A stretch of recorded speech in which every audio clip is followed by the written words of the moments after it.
Hey folks, it's early April and I've been driving my Toyota van around for about a month now with the heat soak or hot soak fan fix that I installed, and I'm here to tell you that it worked for me. So I'm just gonna detail out everything I did, exactly how I installed it. I think I didn't leave anything out, so you can copy exactly what I did if you want.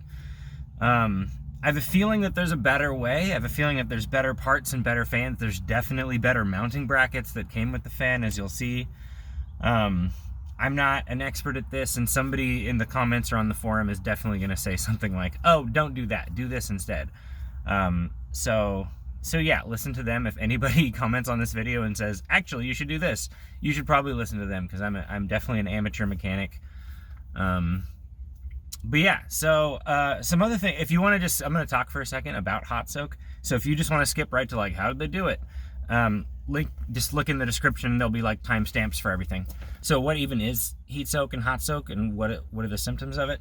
So it is when this hood is down and this engine bay is just, there's nowhere for the heat to go when you stop the car. The water pump stops pumping and the fan stops blowing, which means that the minutes after you turn the car off is when the engine is the bay is the hottest. And this fuel rail right here and the fuel lines are right next to the engine, right above one of the exhaust manifolds.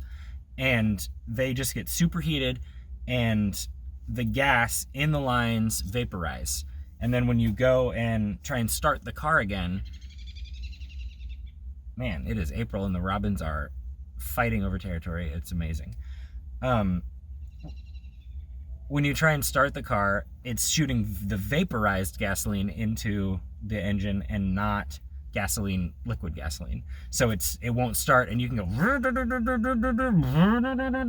for a while, and then you just have to wait until everything cools down, and you have to try it over and over and pump the gas pedal and get all that vapor out of there. And then even sometimes after it starts, you have to slam on the gas to push it all out. So that's what it is. There's a couple different ways you can fix it, because there's a couple different things that could cause it. For me, as far as I know, all of my fuel injectors, my fuel line, my fuel pump are all good. So it's just about getting the heat that gets stuck in here out of here.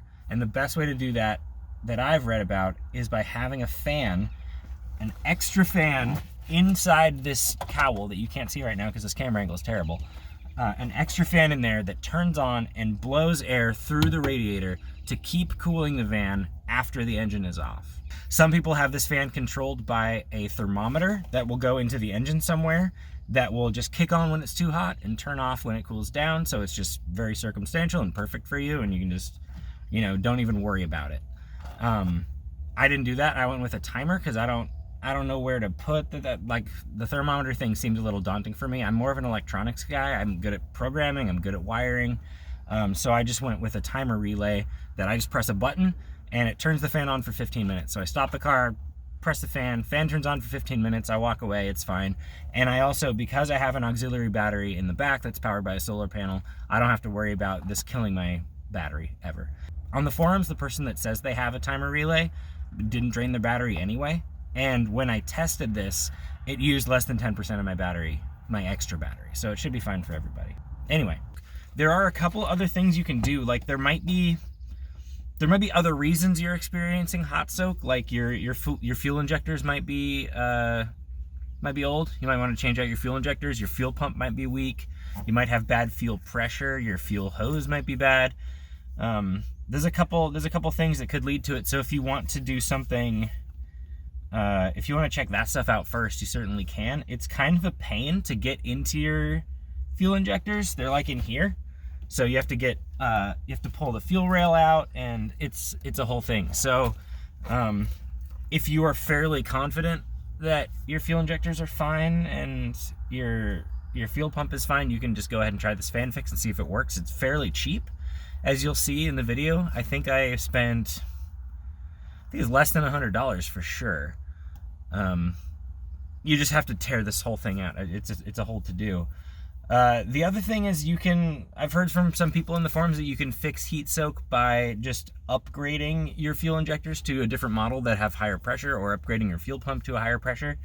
Some people say that works great, but other people say that will increase your risk of engine fire, because it's not built for that kind of. And I definitely remember at one point my fuel rail gasket going out, and that was just spraying gasoline into the engine bay here. That was completely unrelated to hot soak. That's just something that happened one day. And if that happens to you and you have a higher pressure fuel pump pumping extra pressure into here, that might be bad for you. So yeah, so I just went with the fan. It's worked for me so far. I will, if it fails at some point, I've been doing it for a month. If it fails at some point, I will update everyone. I'll put out a new video that's like, it stopped working, don't do it, it's terrible. I think that's it. So we're gonna rewind to about a little over a month ago, to when I started this project, and me showing you exactly what I bought to do the build and how to program the timer, which is honestly one of the hardest parts. But I will say, with the timer, I was really confused, and I totally messed it up at first, because I tried to program it using the car battery, use a 9-volt battery, and I didn't know what I was doing, and I kept messing it up. And I just went to the manufacturer's website for the timer relay that is in the description here, and I got like there's like a little button at the bottom that says like join live chat. And usually that's like a bot, you know, that'll like, you'll be like, help, I can't do this. And it's like, would you like to see this article? But it was actually a human. I think it was like the person who invented the timer, like telling me every single thing to do. And it was perfect. And now it works great. Now I know exactly how to use it. So the timer customer support is excellent. Yeah, so here's everything I'm going to use. Here's a slim fan I got off Amazon, link in description. Some wire cutters, 9-volt battery, little doodly bops, a push button switch, link in the description, some alligator clips, electrical tape, some 12 gauge wire, and this timer, link in the description. So the first thing we're gonna have to do is program the timer to turn on for 15 minutes. So I have ground here going to the black wire. I have red attached but not hooked up to anything yet. Blue and yellow are isolated because we don't have to use them. And I'm just going to show you right here, default, it's set to turn on for 0.2 seconds. So I'll show you right here, there's a light that will do that.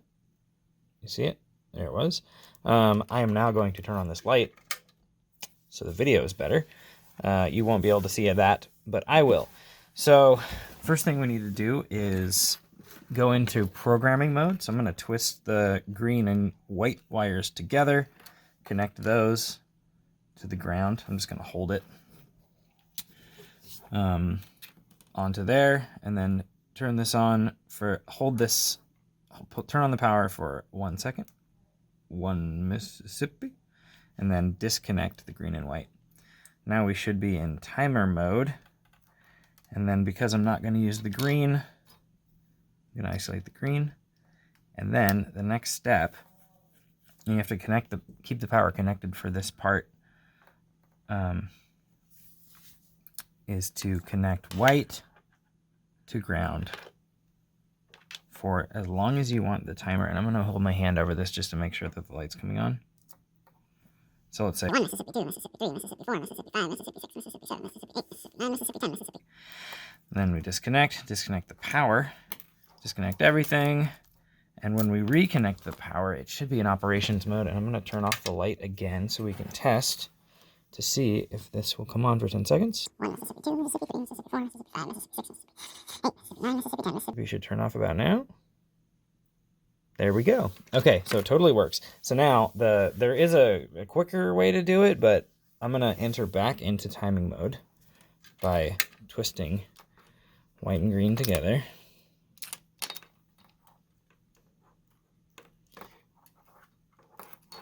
Touching them to black.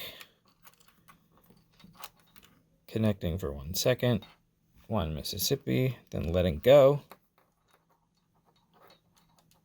And now I'm going to isolate green again because I don't need it, don't want it to accidentally touch. I'm also going to turn off the light so we can see this together. I'm going to get a second alligator clip, get white on here, and then make sure that the light on here comes on when I attach white to black again. It's on. Now I'm going to set a timer for 15 minutes and come back. It's been 15 minutes. The light is still on, as we can see. So we're going to disconnect the white wire from ground, which will turn off the light, and then we're going to disconnect the power. And that should be all we need to do, because the default settings are all things that we want. So now I'm going to isolate the white wire. I don't know if isolate's the right word. I'm just going to put a cap on it. Now, to test, I'm going to turn this on and set a timer for 15 minutes and see if it turns off around 15 minutes. I'll let you know if it was a success. I just watched this around the time that my timer went off, and it was on for 15 minutes, and then the LED turned off. As you can see, there's no LED anymore. So this is programmed and ready to go, so we can disconnect all wires. And I'm probably going to electrical tape all of these connections on because we don't need them, and I'm just going to get these ready. Time to put in the switch. You can put it anywhere, you know, wherever. I'm going to put mine right here, just on the radio faceplate spot above the radio on this little plastic deal, because it's easily inaccessible, and I've used all of my spaces here. So yeah, you don't have to do it this way. That's how I'm going to do it. In case you don't know, this thing comes off pretty easy. Take out the ashtray, and I've already removed the screws, but I'll show you where they are. There's one here, and then two in the ashtray slot, one there, and then there's kind of like some clippy things on the bottom. Down here you might have to pull it, but you should be able to pull it right off like that. The cigarette lighter will be attached, but that's no problem. And then to get the radio out, I guess should I just detach I don't want to detach this, but I can. I'll just pull it out all the way. Okay, now that that's out of the way, to take this off, first we need to take out the entire dealy bob. So this screw, and the same ones on the other side.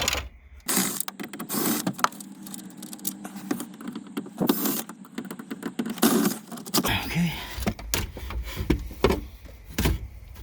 Now to remove this, there's a screw on each side.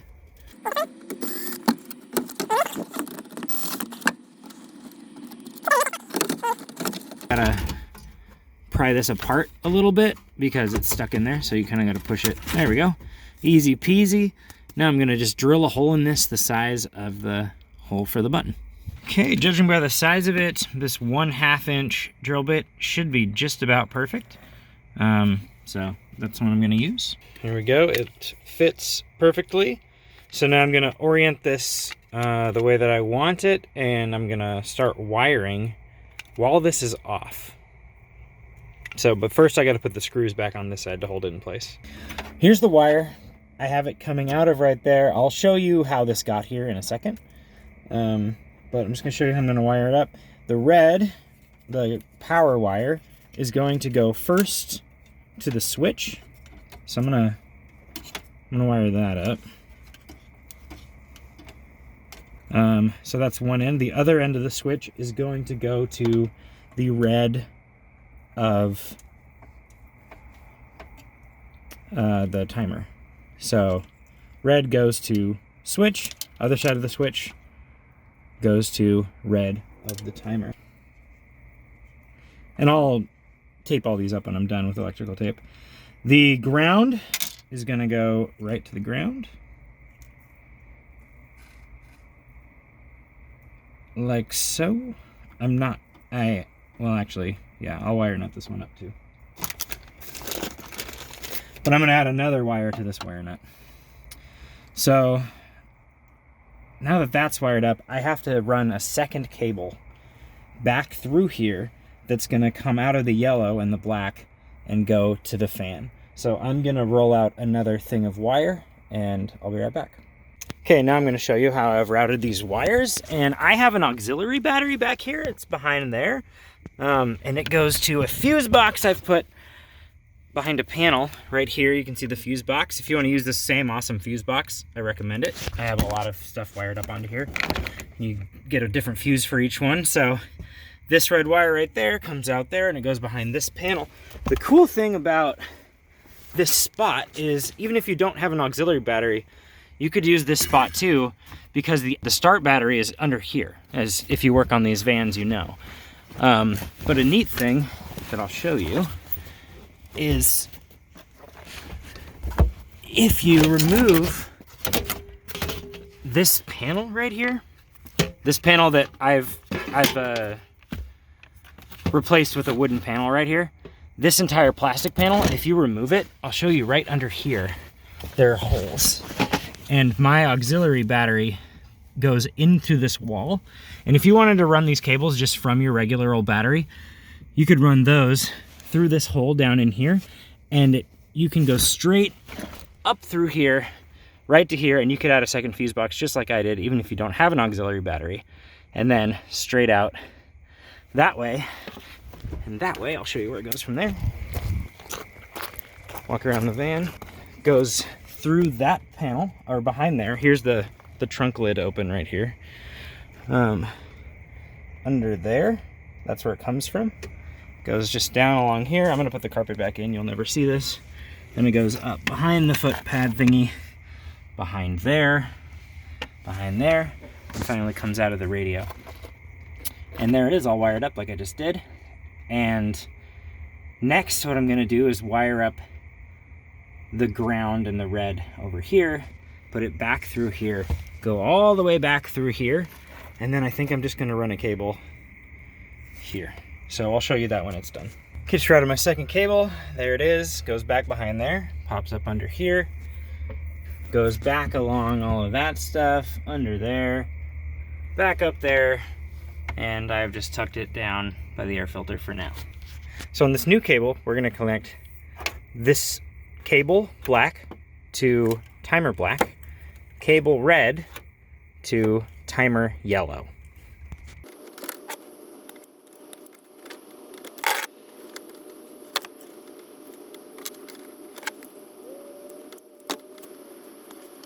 So here's red to yellow, new wire red to timer yellow, and then new wire black to black.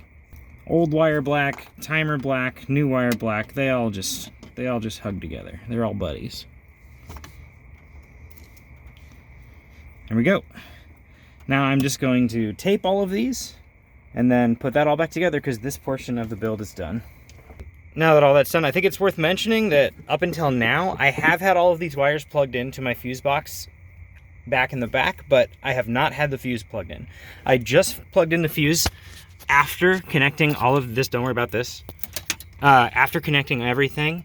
I just now plugged the fuse in, and I just plugged the fan in to do a little bit of preemptive troubleshooting just to see if this works. I would hate to get everything plugged in, put this entire thing back together, and have it not work, so I'm just gonna test it out. Looks like it turns on, so I think we're good, folks. I'm gonna, it's gonna run for 15 minutes, so I'm just gonna go back and take the fuse out, because that'll solve that problem. I don't want this fan just running, so I'm just gonna pull the fuse, and the fan will stop. The other cool thing about this fuse box is the fan is still trying to run right now, and this fuse box gives me a little LED to let me know that the fuse is blown or I've pulled it out. So this thing can be really helpful. I'll put the link in the description to this fuse box. It's pretty great. So now I'm going to put the radio back together.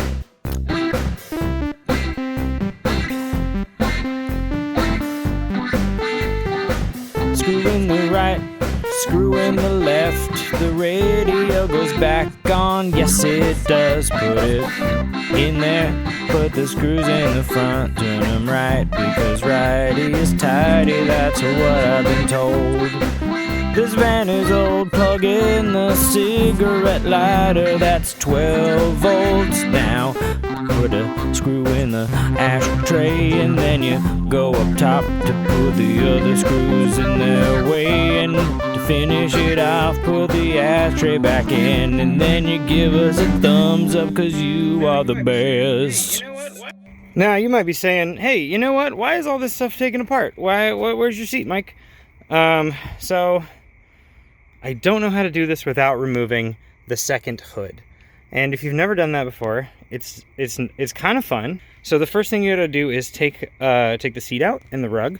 Seat bolts, one's here, one's there. They're both 14 millimeters. The other two are, there's one here and one here. And on my van, not all vans are like this, but on my van, the way that you get to this one is in the wheel well. It's actually under here. That's where that one's gonna be. And then the other one, a little harder to get to. It's in the engine compartment. But I don't know if everyone's van is like this or not. Yeah, not sure. Not sure what's going on. So that one, you'll have to lift up the hood and get below it if you have that. Some of them don't, some of them do. I don't really know. It seems like it's like a custom job. I don't know if this is stock. But anyway, get your seat out and take your center console off. The center console is just connected with a few screws. There's one right here, one right there on the other side, and then one on the top right here, one on the top right there, and then it should pull off. You're gonna have to unscrew these. They can be kind of hard, but once you get those off, take the whole thing off, and then we're gonna remove the entire second hood. Oh yeah, you might need to take the seatbelt off to take the rug off. I don't know. I didn't have to. But yeah, it's getting pretty late, so I'm gonna come back and do that in the morning. So, see y'all around. Oh, don't forget to unplug this. You don't want just wires sitting around. So, after you test the fan, definitely unplug that from the battery. I have forgotten things before. I have left things plugged in and then been like, I'm not gonna touch that, and then I accidentally touch it. So yeah, before you leave for the night, disconnect everything from the battery. So if somebody accidentally comes in, I got a dog that lives here and touches stuff all the time. So yeah, see you in the morning. Okay, I know it seems scary, but don't worry, we're gonna do this together. There are a bunch of 14 millimeter bolts that you need to undo, and it goes like this. 1, 2, 3, 4, 5, 6, 7, 8, 9, 10, and 11. And that's all you gotta do. They're pretty easy, especially if you have a power tool to do it. So that's what we're gonna do.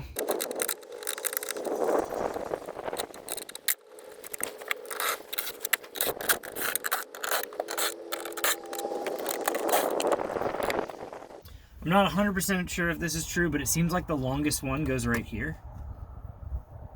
So I set that one off to the side.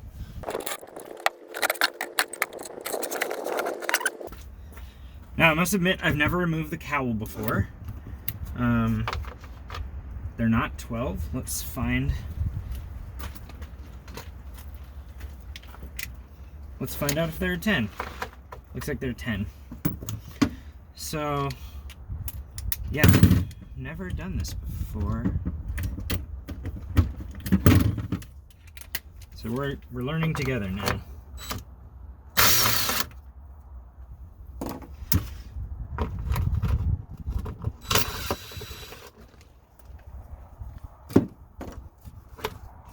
Oh, those are the only 2 bolts. Okay. Let's pull that out. So let's get the wiring done and then figure out how to mount it. You know what I just realized is I don't know which way the fan blows. So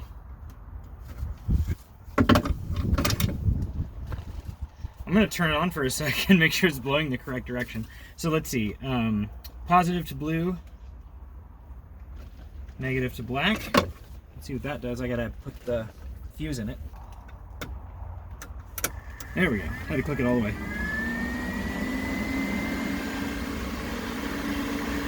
That is not the way we want. Okay, so the correct way is going to be positive to black. Okay.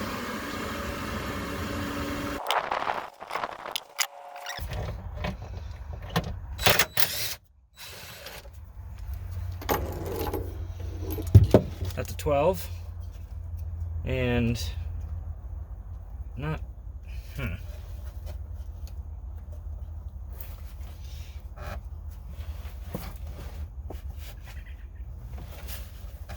Oh, okay, that just pops off.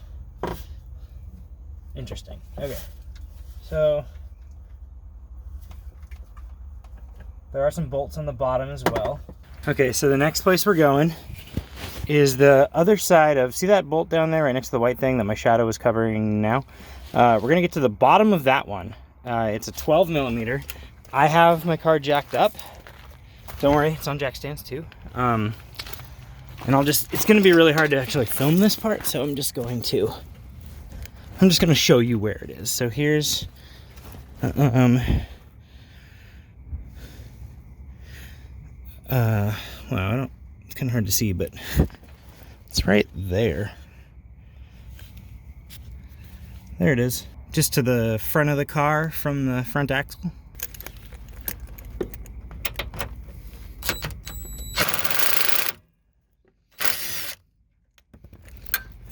Hey, it came off.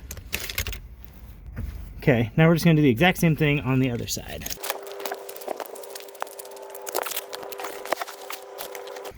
Same place, harder to film, but same place.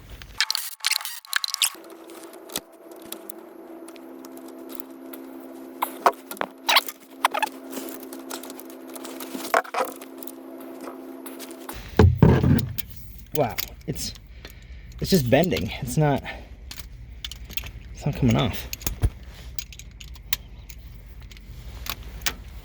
Okay, I couldn't get that one off all the way, but it bends enough to allow me to get back there. So now I'm gonna do my best at putting this fan where I think it should go, which I think is gonna be kind of hard, but I just need to get the strips in the right places.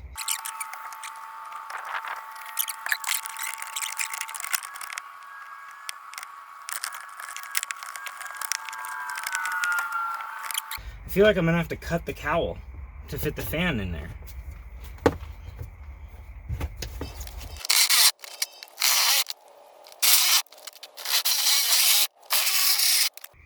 Do I recommend using a Sawzall with one arm? No. Okay, so you can see the kind of finished product here. I just went up there. Hopefully that's enough room for it. I really don't want this to mess up the cooling system, but I don't think it will. I think that small of a cut shouldn't make a difference.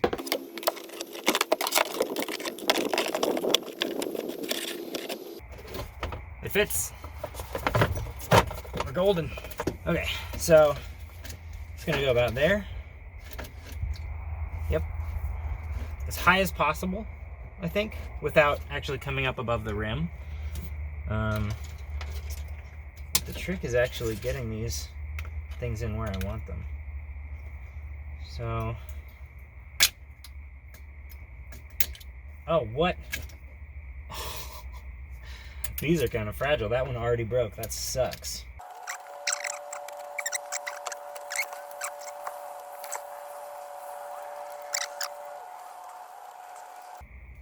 Oh, kidding me? This one broke too. Twice. That one broke twice.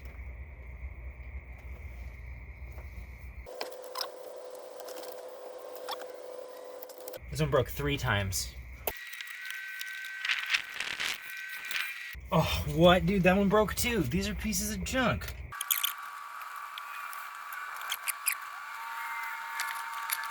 Okay, so sorry if that was impossible to see. I just got the like zip tie things through, and now I'm gonna do one final check to make sure the cowl fits with where it currently is.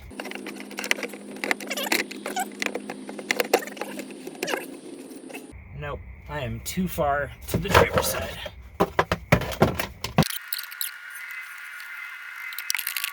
Groovy. I think that's the spot, dude. Awesome.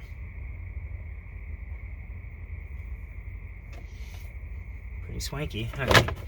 So now that we know the cowl fits over it, we can finalize it by putting in the springs and retainers. So I'm gonna do that. Never done this before. Oh, every single one of these snapped on me. They're so brittle, they're useless. There goes the spring, I don't even care. Okay, so update. Every single one of these pieces of junk broke on me. They're so brittle. They snap. They're just like, they're not like a zip tie. Like you can't move them at all. They have to be in there. So I'm just gonna use wire. I'm just gonna wrap it with wire and see how that goes. Okay, I came up with a solution. It's not the most elegant. I'm sure you could come up with a better one. But I'm just wrapping sticks, wire around sticks. I thought about using a screw, but then I thought, screws are pokey. If it just comes dislodged, it could poke a hole in the radiator. So I'm just doing it how I do it now. So you're on your own. If you don't want to do it my stupid way, you're on your own. So I got my stick on that side, wire wrapped around a stick right here. Pulling the wire through. I've got my spring here, and or maybe actually this way. And this thing, I'm just gonna do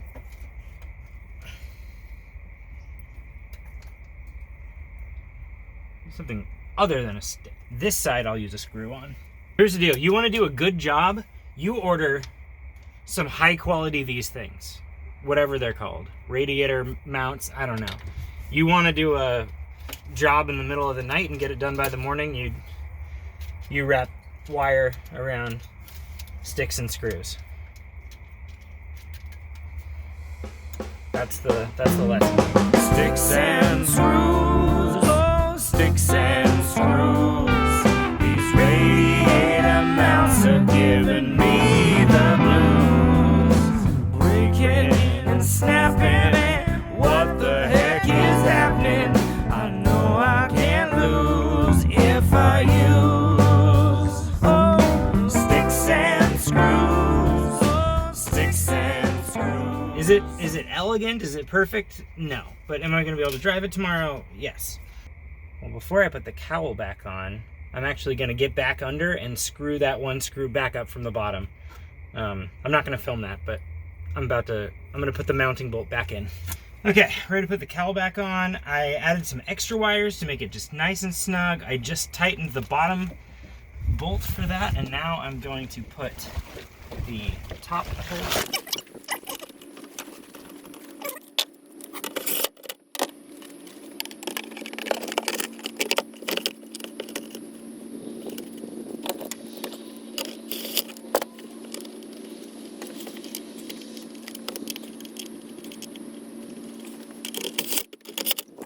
Okay, so cowl is on, radiator is back on where it goes. Everything is groovy. The only thing left to do is get these wires kind of tucked away. So I'm just gonna shove them down here with the air filter. It doesn't get too hot over here. Should be okay, and just the seat sitting on this should keep it in place. I might duct tape this, but I want to run it for a couple days first, make sure I like it. So the last thing to do is to test it. And to test it, we have to put the fuse back in, press that button, and wait 15 minutes and see if this fan runs for 15 whole minutes. Let's do that. Gonna press the button, start it up. Gonna set a timer for 15 minutes. I'll let you know what happens. Okay, so I had my timer. I was sitting here. The fan went off at the perfect time. It was all great. I didn't film this, but I started the van. I watched the original engine fan, made sure nothing was hitting itself. I shook everything. I double checked all the wires. So everything's good to go. I also just redid my spark plugs and wires because I only open this thing every once in a while. You have to have this second hood off to get to the spark plugs and wires. It's not that difficult, but it takes forever to take everything off. So you might as well do it if you have this open already. I was gonna make a video about it, but Grae Sky Studios already has an awesome video on how to do it. So I'm just gonna link that in the description below. And now all that's left to do is put this back together.